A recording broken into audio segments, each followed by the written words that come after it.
네, 할렐루야. 오늘은 3월 29일입니다. 어느 나라든지 그 나라 백성들이 존경하고 사랑하는 왕이나 지도자들이 있습니다.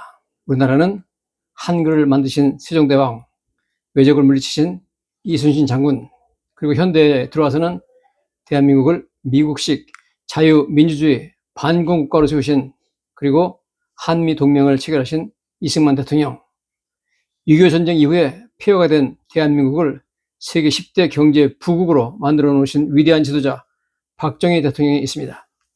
이스라엘 백성들이 가장 존경하고 사랑하는 왕은 다윗 왕입니다. 그는 지금으로부터 3,000년 전에 살았던 왕인데요. 다윗은 어린 나이에 적국의 블레셋의 거인 장수 골리앗을 죽이고 그의 목을 베었던 용사였으며 가는 곳마다 전쟁을 승리로 이끌었고 이스라엘 역사상 가장 많은 영토를 정복한 대제국의 왕이었습니다.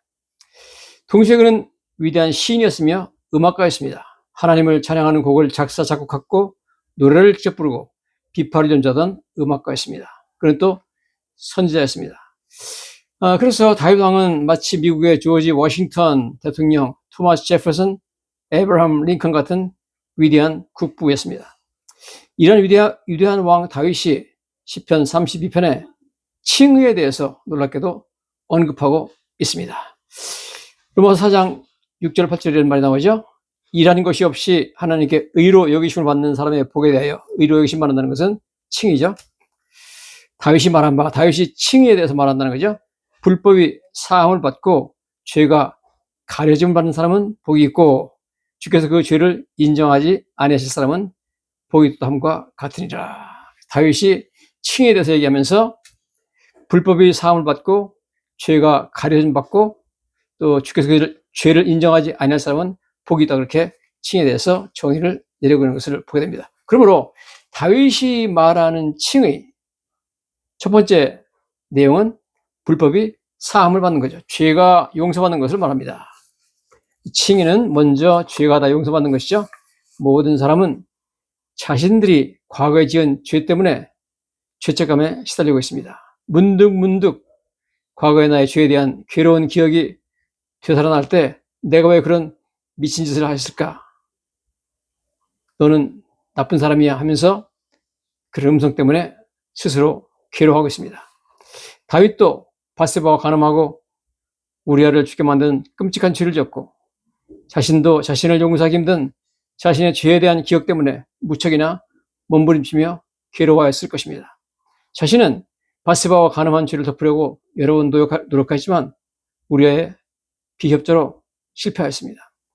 우리아를 다윗 자신이 직접 죽인 것은 아니었지만 자신의 양심이 계속 너 이놈 다윗, 너는 너의 충성된 부하를 죽인 나쁜 놈이다 하는 음성 때문에 늘 괴로워하였습니다.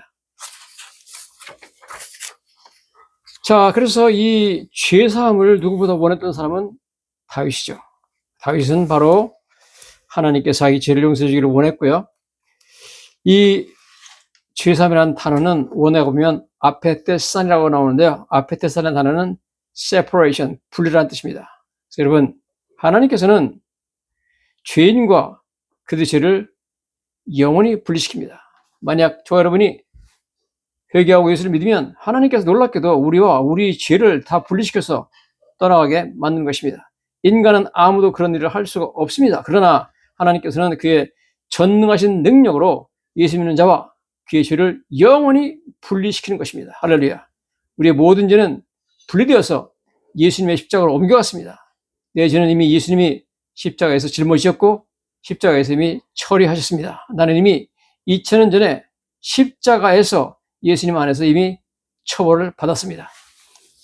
자, 그 얘기를 베드로전서 2장 24절에 이렇게 말하고 있죠. 친히 나무에 달려 그 몸으로 우리 죄를 담당하셨으니, 예수님이 친히 우리 죄를 담당하기 때문에 이는 우리로 죄에 대해 죽고 의에 대하여 살게 하랍니다. 그래서 우리가 의로워졌다는 얘기죠. 여러분, 2000년 전에 예수님이 내 죄를 담당하시고 짊어지고 가셨기 때문에 죄는 나한테 분리되었고 우리는 하나님으로부터 믿기만 하면 의롭게 되는 줄로 믿습니다. 두 번째 다윗이 말하는 것은 그 죄가 가려짐을 받는 자는 복이 있다고 했습니다. 가려진다는 것은 cover, 덮는다는 뜻이죠. 이스라엘은 대속죄일, 즉 이스라엘 달력으로 7월 10일 날 대제사장이 언약궤 위에 속죄소에다가 희생제사에 피를 뿌립니다. 언약궤 안에는 십계명이 들어있습니다. 이것은 심판을 상징합니다. 왜냐하면 십계명 자체가 모두 다 죄에 대한 내용이죠. 이렇게 하지 말아라 하는 거죠. 죄 없는 희생제물의 피가 속죄소 위에 뿌려진 것을 보았을 때 하나님께서는 백성들의 죄를 보지 않습니다. 이제 성막에 들어가면 뜰이 있고, 그 다음에 이제 건물이 나오는데, 건물에 들어가면 맨 먼저 나오는 것이 성소고, 그 다음에 그 맨 안쪽에 지성소, 홀리 오브 홀리스라는 게 나오는데요. 그 안에 뭐가 들어있냐면은 상자가 하나 있습니다. 그 상자 안에 모세가 하나님께 받은 십계명이 적혀 있는 그 상자가 있는데, 그 언약궤 뚜껑을 덮는 데를 속죄소라고 하기도 하고, 영어로 mercy seat, 자비의 보좌, 이렇게 말하는 것입니다. 바로 거기다가 대제사장이 엄청난 피를 뿌리게 됩니다. 즉, 백성들은 십계명을 어긴 죄를 지었는데 백성들의 죄를 속죄소 위에 뿌려진 피가 덮었습니다. 하나님께서는 죄인들을 대신하여 죽임당한 죄 없는 어린 양의 피만 보시는 것이죠. 그래서 백성들의 죄를 보지 않고 피만 보시고 하나님께서 피를 안 보도록 그 어린 양의 피가 그들의 죄를 가려준다. 그래서 죄에 가려줌 받는 자는 복이 있다. 다윗은 정말 바세바와 간음하고 우리아를 죽인 이후에 자기 죄가 하나님께 용서받고 가려줌을 받고 정말 하나님께서 자기 죄를 인정치 않을 것을 진실로 바랬던 것입니다. 자, 하나님께서는 죄인들을 대신하여 죽임당한 죄 없는 어린 양의 피만 보시고 그를 용서한 거죠. 심판은 지나가고 죄인들이 오히려 하나님의 사랑이 임하게 되는 것입니다. 다윗의 죄도 누구의 피가 그를 갖다가 덮어줬느냐? 놀랍게도 예수 그리스도의 피가 다윗의 모든 죄를 덮어준 줄로 믿습니다. 1000년 후에 오시는 예수 그리스도의 피가 어떻게 다윗의 죄를 덮어주느냐? 심판은 다윗을 대신하여 오신 예수님에게 이미 내려졌습니다. 왜 그러냐면 예수님은 성경에 의하면 물론 2000년 전에 죽임을 당하셨지만 창세전에 죽임을 당하신 하나님의 어린 양이라고 나오고 있습니다. 하나님의 마음에는 예수님이 창세전에 이미 죽임을 당하셨다는 거죠. 요한계시록 13장 8절에 The Lamb who was slain from the creation of the world, 즉 창세 때로부터 죽임당하신 어린 양이 나와 있습니다.